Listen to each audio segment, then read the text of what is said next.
여러분 안녕하세요. 5월 31일 여의도 펀드매니저 TV 금일 시장 전망 및 투자 전략 시작하도록 하겠습니다. 5월의 마지막이 마지막 날까지 왔네요. 여러분들 정말 5월 한 달 동안 고생 많으셨습니다. 장은 화려한데 우리에게 돌아오는 먹을 것이 별로 없었던 그런 장이었던 것 같아요. 4월 20일경부터 시작됐던 셀린메이가 살짝 강하게 나타나다가 이제 5월 들어와서 이제 뒤집어지면서 상승으로 돌아섰는데 그 뒷면에는 우리의 반도체와 그리고 2차 전지가 숨어 있었다. 이렇게 볼 수 있는데 이 두 쌍두마차가 현재 시장을 이끌고 리딩하는 그러한 시대로 돌아왔다. 따라서 고평가의 두려움을 이겨라.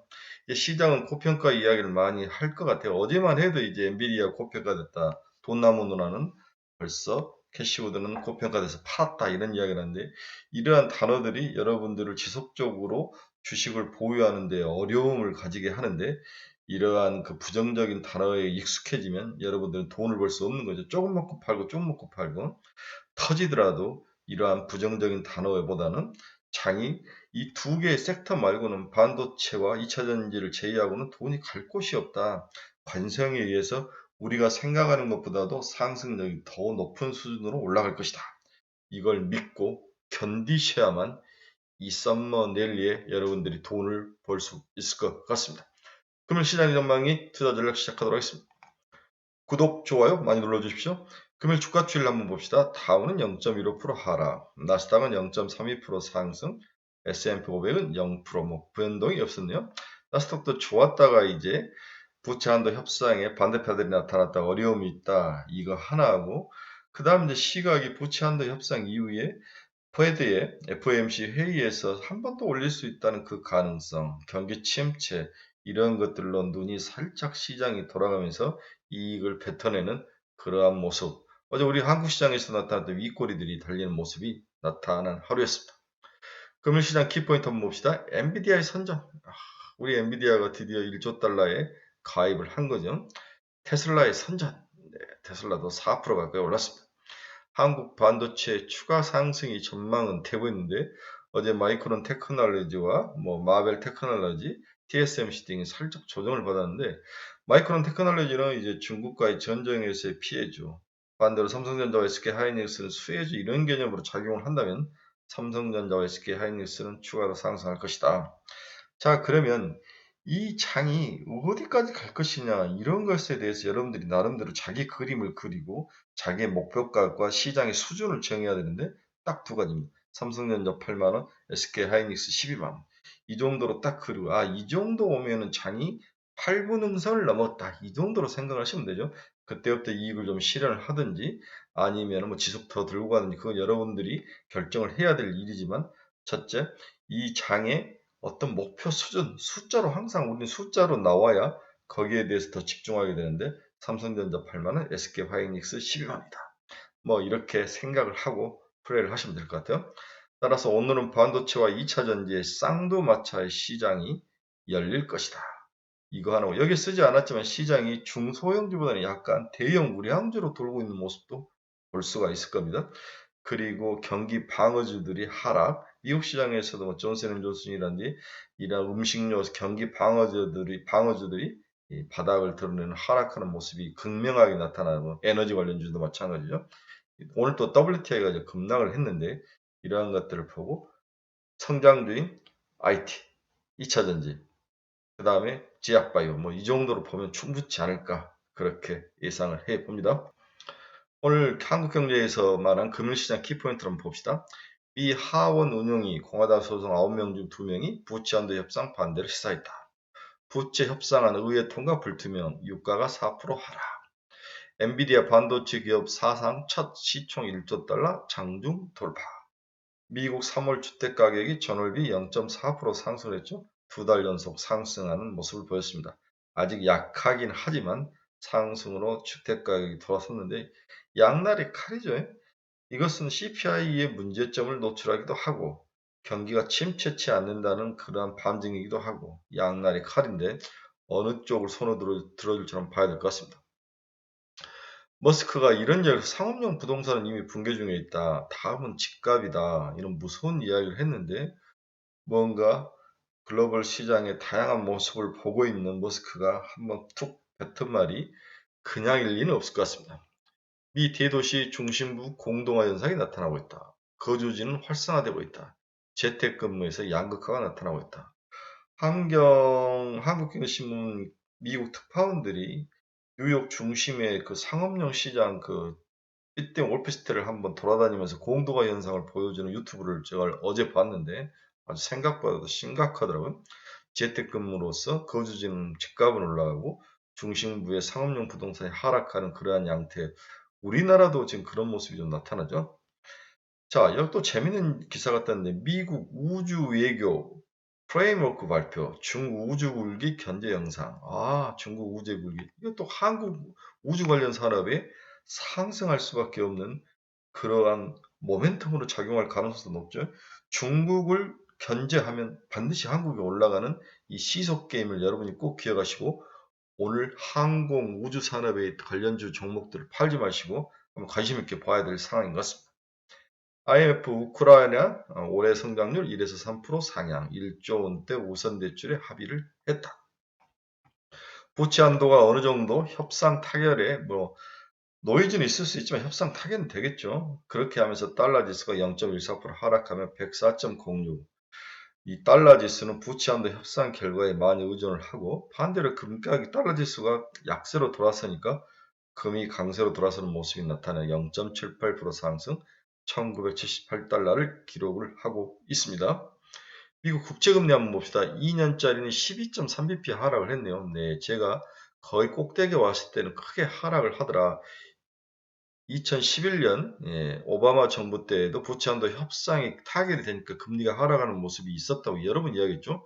국채 10년짜리는 12.3bp 하락. 네, 금리가 크게 하락하는 모습을 여러분들이 꼭 기억을 하시고 금리에 베팅하는 친구분들은 주의를 하셔야 될 것 같다. 이 이야기를 해드리고 싶네요. 네, WTI 가격이 오늘 폭락을 했죠. 3.88%, 장중에 4%까지 하락을 했던 것 같아요. 70달러가 무너지는 모습이 있는데 어떻게 있으면 6월 5일에 오펙 플러스 회의가 있는데 여기에 이제 이란이 오펙에 들어오고 싶다. 그 다음에 러시아와 그 다음에 사우디아라비아가 서로 반대로 이야기하는 것들 이런 것들 갈등으로 뭔가 합의에 도출하기는 힘들 것이다.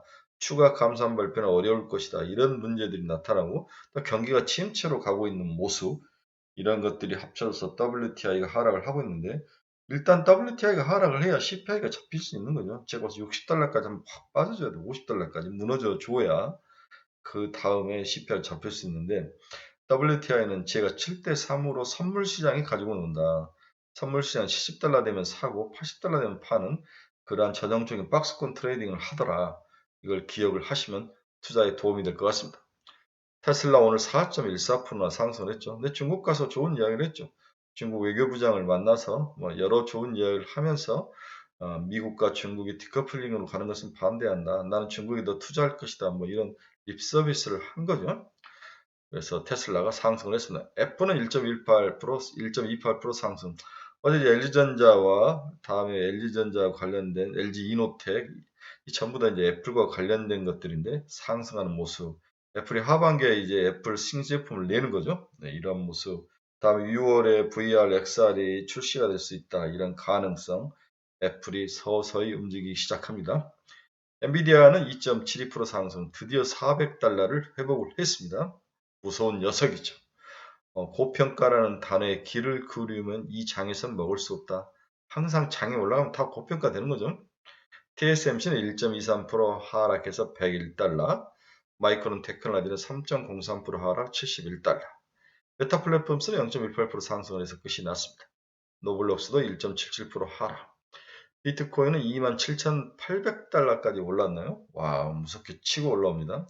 항상 26,000달러에서 사서 28,000달러에 파는 박스권 트레이딩을 하면 비트코인은 나쁜 결과는 얻지 않을 것이다. 이렇게 여러 번 이야기해드렸죠?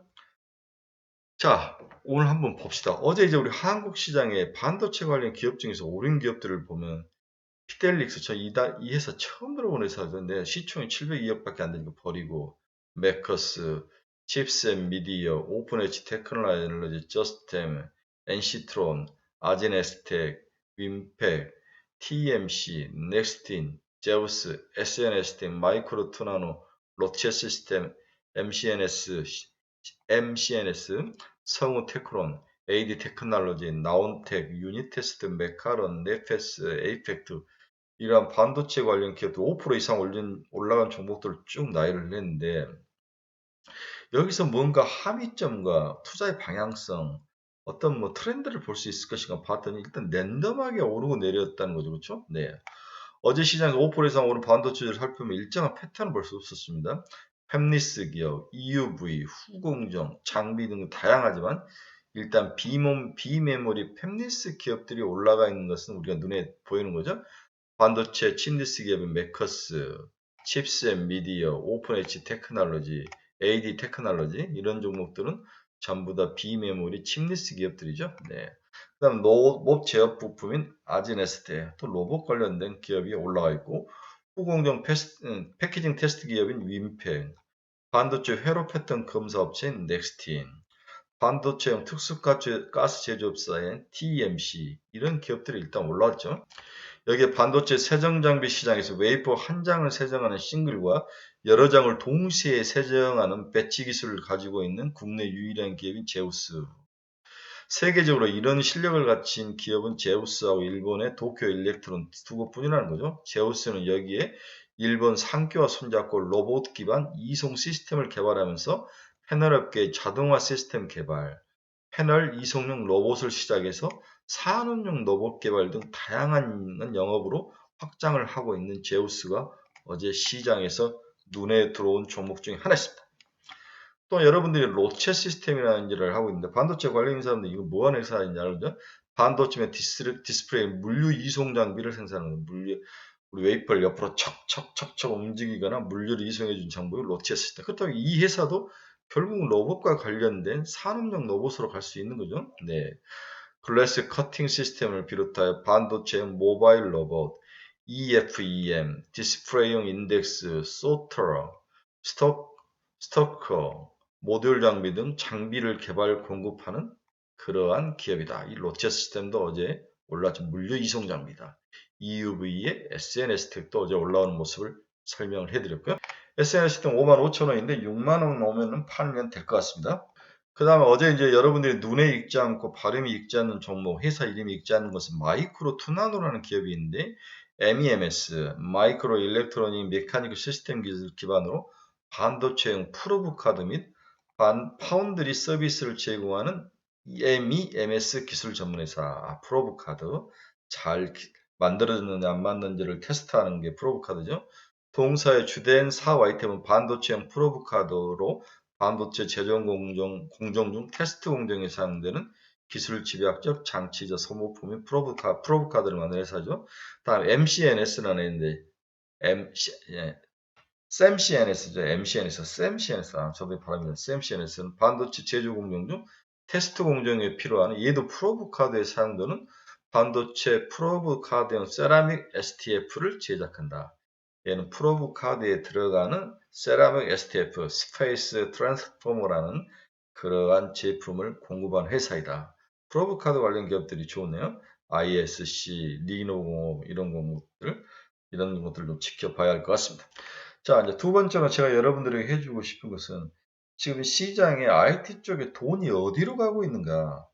특히 이러한 뭐랄까요? 스타트업 쪽에 돈이 어디 방향으로, 어느 분야로 가고 있는가를 보면 시장의 관심사와 시장의 트렌드와 시장의 매력 포인트를 발견할 수 있는데 좋은 기사가 나와서 요약을 해봤는데 2021년 오픈 AI 출신들이 창업한 엔트로픽이란 이 회사 이름 꼭 기억하시기 바랍니다. AI 출신들이 창업한 오픈 AI에서 나온 기업들, 엔지니어들이 창업한 기업 중에 엔트로픽이라는 회사가 있죠. 엔트로픽이 구글과 세일즈포스, 줌 등으로부터 4.5억 달러 투자를 받았다. 결국 돈이 AI 쪽으로 가는 거죠. 엔트로픽은 챗 GPT에 대항하는 기업용 AI 챗봇인 클로드를 개발 중에 있다. 클로드, 엔트로픽 정도는 AI에 관련된 창업, 스타트업이구나. 굉장히 많은 기업들이 여기에 돈을 대고 있구나. 이 정도를 이해를 하셔야 됩니다. 오픈 AI에서 iOS를 통해 챗 GPT 앱을 한국을 포함한 11개국에 출시했으며 미국에서는 이미 출시 6일 만에 50만의 다운로드를 돌파 중에 있죠. 생성 AI 기업뿐만 아니라 부가 서비스 기업들도 펀딩 기회를 얻고 있다. 트리케이 AI 지원 마케팅 플랫폼사인 인사이더의 경우 카타르 투자청과 PE로부터 1억 달러의 자금 투자 자금을 지원받았다. 해당 기업은 노레알과 삼성, 이케아 등 천여 개 이상의 고객을 확보했으며 2022년 IPO를 예정을 하고 있다. 이렇게 오픈 AI에 관련된 기업으로 돈이 돌고 있다는 거죠. 네. 오픈 AI, 엔트로피, 모노그램 헬스, 어댑트, 시그마, 알파센스, 오픈 AI, 엔트로피, 코이어, 스키도 뭐 이런 회사들이 관련된 AI 머신러닝 관련된 VC 딜 규모 기업 가치들을 한번 쭉 보시기 바랍니다. 돈이 오픈AI, 엔트로피과 같은 AI에 관련된 스타트업 기업으로 돈이 쏠려 들어가고 있다. 자, 어제 이제 LG전자가 갑자기 세 번째 이야기는 LG전자가 시장에서 확 치고 올랐는데 여러 가지 이유가 있었지만 그 중에 재밌는 게 있어서 하나 소개를 해드리겠네요. LG전자가 캐나다의 텐스토렌트라는 기업과 맞선을 잡았는데 이게 AI 칩 개발 회사라는 거죠. 다시 한번 LG전자가 캐나다의 텐스토렌트라는 회사와 AI 칩 개발로 서로 손을 잡았다. LG전자가 캐나다 유명 스타트업과 함께 인공지능 AI 칩 개발에 나선다는 뉴스가 나왔다. 30일 로이터 통신에 따르면 캐나다 AI 칩 개발사인 텐스토렌트는 LG전자와 협력해 스마트 TV와 자동차 제품, 데이터 센터 구동칩을 개발한다고 밝혔다. 텐스토렌트는 2016년 문을 연 AI 칩 개발 스타트업으로 전설적인 칩 설계자로 평가받은 짐 켈러. 와우, 제가 우리 스터디 모임이라든지 우리 카페 친구들은 짐 켈러에 대해서 제가 여러 번 이야기를 했죠. 이 양반이 CPU와 칩 개발, 그러니까 이렇게 주문용 반도체 생산을 해서 만든 사람의 아주 개발자의 세계 최고봉이죠. 이 사람이 AMD를 살린 거죠. 이수사가 와가지고 짐 켈러를 데려와서 AMD를 살린 거죠. 그 다음에 애플의 반도체 칩, 그 다음에 테슬라의 자율주행 칩, 이 모든 것을 다 만든 사람이 짐 켈러입니다. 반도체 역사상에서 짐 켈러를 모르면 이야기를 할 수 없죠. 짐 켈러는 미국의 반도체 기업 AMD뿐만 아니라 테슬라와 인텔 등에서 아키텍처 설계를 주도한 인물로 2021년 텐스토렌트에 합류를 했다. 이 스타트업의 현재 시장 가치는 10억 달러에 이르는 것으로 평가되고 있으며 특히 텐스토렌트가 파트너십을 공개적으로 밝힌 것은 이번이 처음이다. 이게 이제 LG전자의 어제 주가가 오르는 것의 핵심이었다는 거죠. 오늘 LG전자는 한 번 더 뜰 가능성이 높아 보입니다. LG전자 목표 가격은 이제 15만 원이죠. 따라서 주요 외신들은 이번 파트너십으로 LG는 프리미엄 TV 플랫폼에 텐스토렌트 AI 기능을 추가하고 텐스토렌트는 데이터 센터 포트폴리오에 LG의 비디오 코텍 기술을 추가할 수 있을 것으로 내답을 봤다. LG의 비디오 코텍 기술. 서로 윈윈을 하기 위해서 협업을 한 거죠. 그러면서 이와 같은 윈윈 거래는 반도체 업계에서 매우 드문 일이라고 평가하고 있다. 매우 드문 일이기 때문에 주가에 긍정적이다라고 볼 수 있는 거죠. 자, 결론 들어갑니다. 오늘 새벽에 끝난 미국 시장의 지수는 크게 오르지 않았지만 우리가 좋아하는 엔비디아, 테슬라 등이 크게 오르며 오늘 그 기대감을 이어갈 것으로 보고 있다. 특히 엔비디아의 선전과 테슬라의 중국발 긍정적 뉴스가 우리나라 2차 전지 반도체 쌍두마차 모두에게 긍정적 에너지를 부여하고 주가 상승의 기폭제로 작용할 것으로 보고 있다. 반도체는 전일 윗꼬리를 살짝 따는 모습이 나타나기로 했으나 소폭 조정 후 추가 상승이 전망되며 2차 전지는 전형적인 박스권 트레이딩하기 좋은 모습을 보일 것으로 전망돼 자기만의 투자 전략 수립이 무엇보다 필요한 시점이다. 이것저것 골치가 아픈 투자자라면 삼성전자는 8만원, SK하이닉스는 12만원, 에코프로 BM은 전고점 수준을 목표 수준으로 두고 여기까지 존버하면서 견디는 전략도 좋은 전략이다. 자신이 보유한 IT나 2차전지 기업에 대해서 목표 가격 수립을 반드시 완료를 해야 되면 나는 얼마 오면 팔겠다. 이것을 수립해 놓지 않으면 또 이 장에서 놓쳐버리는 거죠. 이 수립한 가격 도달 시 칼같이 자르고 이익을 실현하는 투자 전략을 여러분들에게 반드시 권해 봅니다. 특히 어제부터 시장에 참여해서 상승을 하는 LG전자, LG이노텍, LG엔솔 이런 종목들에 대해서 LG그룹에 대해서 추가 상승 가능성을 열어두고 좀 보유를 좀 조정을 받으면 살짝 보유를 해야 돼. LG전자, LG이노텍이 좋아 보이는 거죠. LG이노텍은 뭐 35만 원 정도까지 보고 지금 시장에서는 돈이 이 두 업종 반도체와 2차전지로 쏙쏙 쏠려 들어가는데 먼저 2차전지에 들어갔던 돈이 다시 반도체로 튕겨져 나오는 모습이 보이죠. 예. 그렇지만 아직도 물려 있거나 수익률에 대해서 아쉬움이 남은 돈이 2차전지는 아직 남아 있습니다. 그래서 무서워하지 말고 강하게 버티며 좀 더 끌고 가는 전략을 강력히 추천을 해 봅니다. 네, 오늘 시장 지수는 빠지지 않을 것 같아요. 종목은 하락 종목이 더 많이 쏟아질 가능성도 있고 차익 실현 물량도 많이 나올 가능성이 있지만 자기가 좋아하는 종목들은 추가로 더 상승할 수 있다는 이 가능성을 믿고 견디셔야 되죠. 단기 이익을 실현하고 밑에서 다시 잡는 것도 좋은 전략. 그 다음에 나는 모르겠다 지속적으로 좀 더 가지고 가겠다 하는 전략도 좋은 전략. 따라서 뭔가 자기만의 독특하고 유니크한 그러면서도 자기에게 맞는 전략을 빨리 찾아서 아침에 써서 책상에다 붙여놔야 되는 거죠. 예, 포스트 카드 써서 나는 오늘 얼마에 팔겠다, 얼마에 팔지 않겠다 이러한 것들을 결심을 써는 것도 좋은 투자 전략을 실행하는데 작은 중요한 습관이다 이렇게 볼 수 있습니다. 성공을 향해서 습관이 필요한 거죠. 여러분 중에서 투자의 방향성, 나침판을 잃어버리신 분들 저희 카페로 오십시오. 어제도 이제 좋은 친구가 와서 저에게 많은 것들을 질문하시던데 좋은 모습이었습니다. 가지고 있던 종목을 대체 어떻게 해야 하는지 종목 상담이 필요하신 분도 저희 카페로 들어오십시오. 그리고 뭔가 추천 종목 나는 앞으로 뭘 사야 되는지 이런 데서 고민 있으신 분도 저희 카페로 들어오십시오. 네, 즐겁고 멋진 5월의 마지막 날을 대박으로 장식하는 그런 하루가 됐으면 좋겠습니다. 오늘 한미반도체, 레인보우 로보틱스, 성일 하이텍, 세비캠 이런 종목들 우리가 좀 늪속을 헤매는 종목들이 좀 많이 오른 하루가 됐으면 좋겠습니다. 로봇도 좋아 보이는 것 같아요. 여러분 감사합니다. 내일 뵙겠습니다.